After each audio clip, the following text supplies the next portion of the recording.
আশঙ্কা দীর্ঘদিনের, তবে এবারের প্রস্তুতি নজিরবিহীন। তাইওয়ান তাদের ইতিহাসের সবচেয়ে বড় সামরিক ও বেসামরিক মহড়া শুরু করেছে, যার নাম হানকুয়াং। এই মহড়ায় অংশ নিচ্ছেন সেনাবাহিনী, নৌবাহিনী, বিমান বাহিনী, রিজার্ভ ফোর্স এবং সাধারণ জনগণ। পুরো দেশের মানুষ যেন যুদ্ধ পরিস্থিতির জন্য মানসিক ও শারীরিকভাবে প্রস্তুত থাকে, সেটিই এই মহড়ার মূল লক্ষ্য।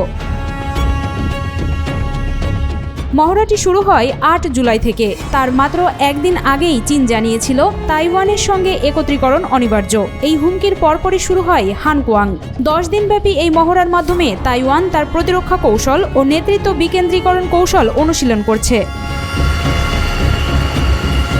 শুরুতেই মহড়ার উদ্দেশ্য ছিল তাইওয়ানের কমান্ড ও যোগাযোগ ব্যবস্থার উপর সম্ভাব্য সাইবার হামলার প্রতিরোধ নিয়ে। সেনাবাহিনীর কর্মকর্তারা জানিয়েছেন, হামলার মুখে পড়লে কিভাবে একাধিক স্তরে নেতৃত্ব ও যুদ্ধ পরিচালনা অব্যাহত রাখা যায়, তা এবারই প্রথম একাধিক স্তরে বাস্তবভাবে অনুশীলন করা হচ্ছে। মহড়ার অংশ হিসেবে ২২,০০০ রিজার্ভ সেনা সক্রিয়ভাবে অংশ নিচ্ছেন। এর মধ্যে তাইওয়ান শহরের একটি স্কুলে প্রায় ৩০০ জন রিজার্ভ সেনাকে বিশেষ প্রশিক্ষণ দেওয়া হচ্ছে। প্রশান্ত মহাসাগরের দ্বীপগুলোর আশপাশে চীনা আগ্রাসন ঠেকাতে চলছে জাহাজ প্রতিরোধ অনুশীলন, পাশাপাশি চলছে উপকূল এলাকায় চীনা সৈন্য নামার সম্ভাব্য পরিস্থিতি অনুকরণ করে প্রতিরক্ষার অনুশীলন। এবারের হানকুয়াং মহড়ায় নতুন অস্ত্রও যুক্ত করা হয়েছে।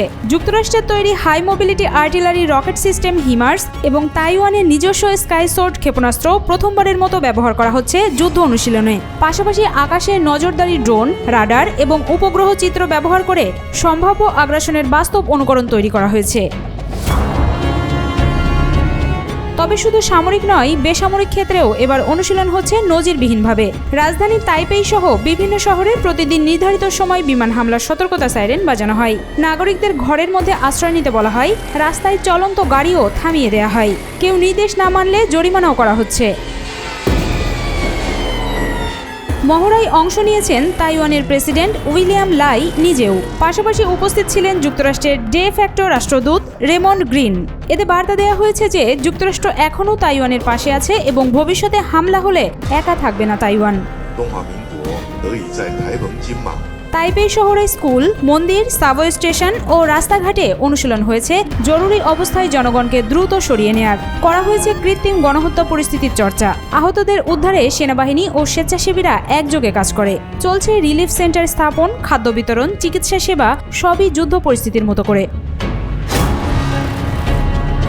তবে জনগণের মধ্যে এই মহড়া নিয়ে রয়েছে মিশ্র প্রতিক্রিয়া। কেউ বলছেন এটি বাস্তব প্রস্তুতি, কেউ বলছেন অযথা আতঙ্ক ছড়ানো হচ্ছে। তাইওয়ানের সরকার ঘনিষ্ঠ একটি গবেষণা প্রতিষ্ঠান INDSR এর এক জরিপে দেখা গেছে 60% নাগরিক মনে করেন চীন আগামী 5 বছরে কোনো হামলা চালাবে না।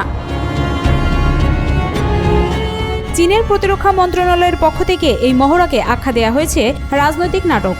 চীনের মুখপাত্র জিয়াংবিং বলেন, এই মহড়া শুধুই একটি ভাওতা, যার উদ্দেশ্য দেশীয় রাজনীতিতে সমর্থন আদায়। তবে তাইওয়ান বলছে ভিন্ন কথা। তারা মনে করে 2027 সালের মধ্যে চীন তাইওয়ানে হামলার মতো সামরিক সক্ষমতা গড়ে তুলতে পারে। যুক্তরাষ্ট্রের প্রতিরক্ষা বিশ্লেষকরাও বলছেন, শি জিনপিং হয়তো তার তৃতীয় মেয়াদে চূড়ান্ত পদক্ষেপ নিতে পারেন। তাইওয়ানের কাছে এই মহড়া শুধু প্রতিরক্ষা নয়, এক ধরনের বার্তাও। ঘরে বাইরে সামরিক ও বেসামরিক সব দিক থেকেই তাইওয়ান প্রস্তুত যুদ্ধের জন্য নয়, বরং শান্তিকে রক্ষা করার জন্য।